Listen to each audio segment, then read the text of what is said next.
Hi, I'm Colleen Pearl, the Cool Crone, and welcome back to my channel.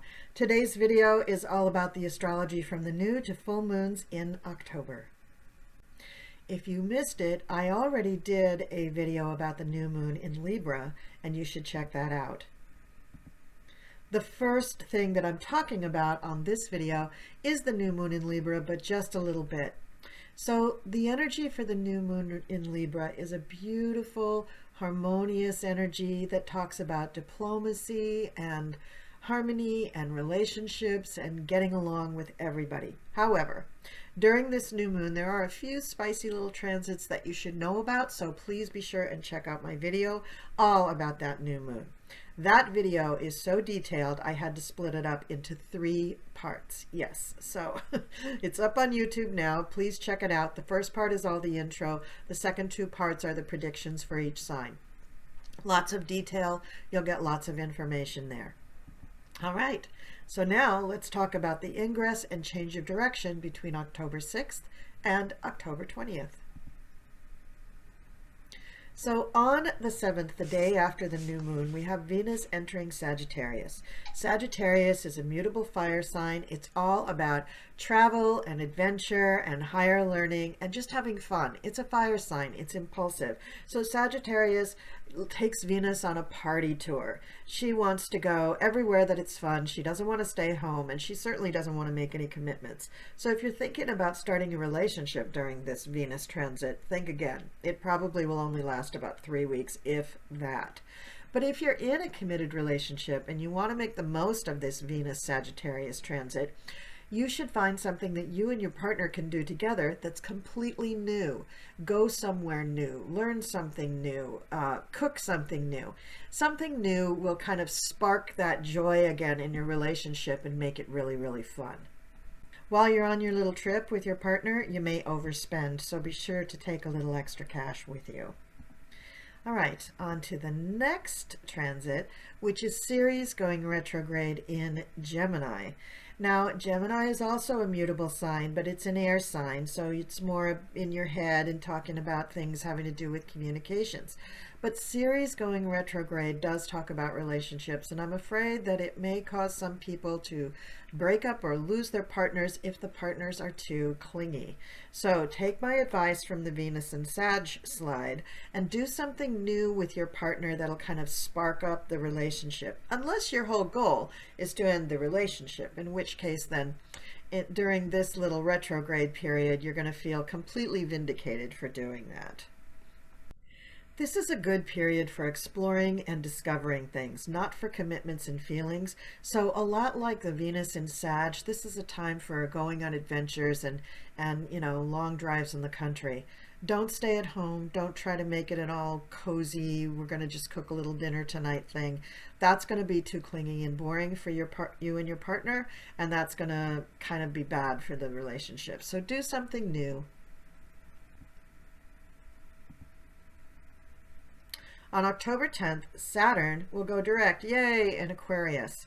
So this means that plans, especially things that are long-term, begin to move forward again. You can put your thoughts into the future and into action and find unique ways of solving problems with Saturn direct in Aquarius. Then we have Jupiter the next week on October 18th going direct, also in Aquarius. This is where good luck and joy and great vibrations come back in force. You'll be able to find unique places to express your joy and have fun. And hopefully this means that charitable organizations will again have money in their coffers and they can reach out and actually help people again. Also on the 18th, Mercury is going direct in Libra. So this means that relationships can begin mending and we can find harmony with our words, which is Mercury, and our thoughts before it moves on to Scorpio. Now let's talk about the retrograde planets. Now in my new moon in Libra video, I talked about all the retrograde planets that were going direct, and we just talked about a couple of, one that was moving retrograde and 2 more that were going direct. So we don't have nearly as many retrograde planets right now as we did at the beginning of the month. We still have Neptune, which will go direct in December. We still have Chiron, which will also go direct mid-December. And we have Uranus, which won't go direct until January. This is a big shift from what we were in. We've got Pluto, Saturn, and Jupiter, and Mercury all going direct after the 18th. And this makes the feeling about life move forward again, especially Pluto. Pluto went direct on the new moon, which is a big, big energy shift for most people because it's such an important planet. It may be tiny, but it's important. And it's in those late degrees of Capricorn. So any of you people who have late degree cardinal planets in your chart definitely felt that Pluto shift going in the right direction. And as you'll hear later on in this video, there's another shift that's happening that's also going to hit those late degree cardinal planets. So stay tuned. Now let's look at the planetary influences for October 6th to October 20th. All right, on October 8th, the Sun is conjunct Mars. This connotes courage and bravery and just a feeling of good health and fortitude. And with both of these big planets in Libra, we're looking at harmony, peace, mediation, justice, all things in balance with our actions. A beautiful, beautiful transit. Then the very next day, the Sun is still conjunct Mars and Mercury joins the group. So now we're talking about justice and harmony and peace and balance with everybody. And we're also hearing about it from everybody. And we have the courage to stand up for our beliefs because Mars and the Sun give you courage. On October 13th, Venus sextiles Saturn. Now, this means that romance is exciting and fun, but remember that Venus is still in Sagittarius, so she's not really making any commitments. Saturn is all about commitments, and Aquarius is a fixed sign. So what does this mean? This means that you're going to probably engage with people who are a little bit older or very eccentric, or you're going to be having just a very, very brief relationship with somebody who is either older or very eccentric. Or it's just going to take a different twist on your own relationship where you guys do something maybe from the past or maybe something that you never thought you would do in a million years, and then you're never going to do it again. Either way, it's a kind of fun transit. It only lasts a little while, and you should enjoy it. Between Sagittarius and Aquarius, the signs that are involved, you should have a really good time with this transit. Next, on the 15th, we have the Sun trine Jupiter. This is a lucky, lucky transit. People wait for this transit every year because it does happen at least once a year. And it means that you're going to have opportunities for new connections. It's lucky. You may learn something new. And in general, you may just have a really, really good time. So use this date if you have something special that you want to present or something special that you want to do, and make sure that you have a really good time, like a big party of some kind. Do it on this date. You'll have all the planetary energies of Sun and Jupiter behind you. The 16th is a very special day. We have Mercury sextile Venus, so you're going to be talking about your love life and talking to people and flirting by talking.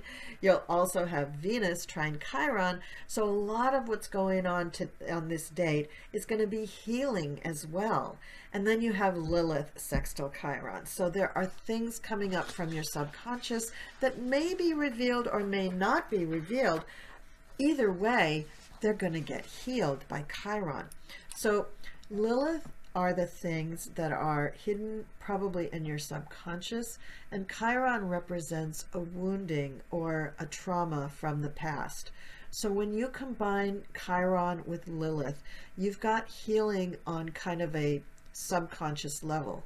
And because Lilith keeps things hidden, you may not have that new thing or that hidden thing revealed So you may not even realize just how much healing is going to be going on this day.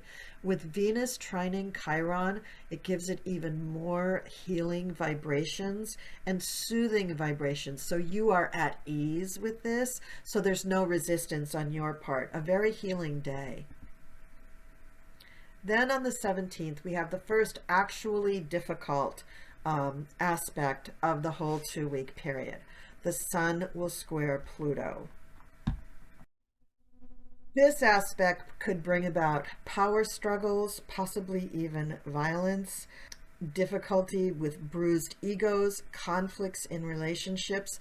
The key to this day is to keep your cool, and if you do see things getting a little too hot, steer clear. Don't get involved, because that Sun square Pluto means devastating. If violence does break out, it's devastating.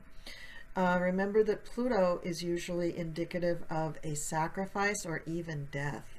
So with the Sun square Pluto there, that could be the death of somebody rather important, or the wounding or decimation of the organization that is very, very important. So be very careful with this day. On the 17th to the 20th, we have Mercury trine Lilith. So the day before this, where you had Lilith, Chiron, and Venus. So with Mercury trining Lilith, there's a chance now that you may find out exactly what it was that was coming to the surface, or it could be something new, but I'm going to bet on the fact that you want to find out what really happened on that day. You may feel very much unburdened and lighter from the healing, or you still may be struggling with some of it. So Lilith and Mercury is going to work their magic in order to reveal, I hope, reveal to you what was really going on. They're both in air signs. Lilith is in Gemini and Mercury is in Libra. So chances are that it's something that can be accomplished with mental ability and speaking. So that's the key to it. If you have an Aquarius friend who is the third part of this trine directive here, that person may allow you to get really to the heart of it.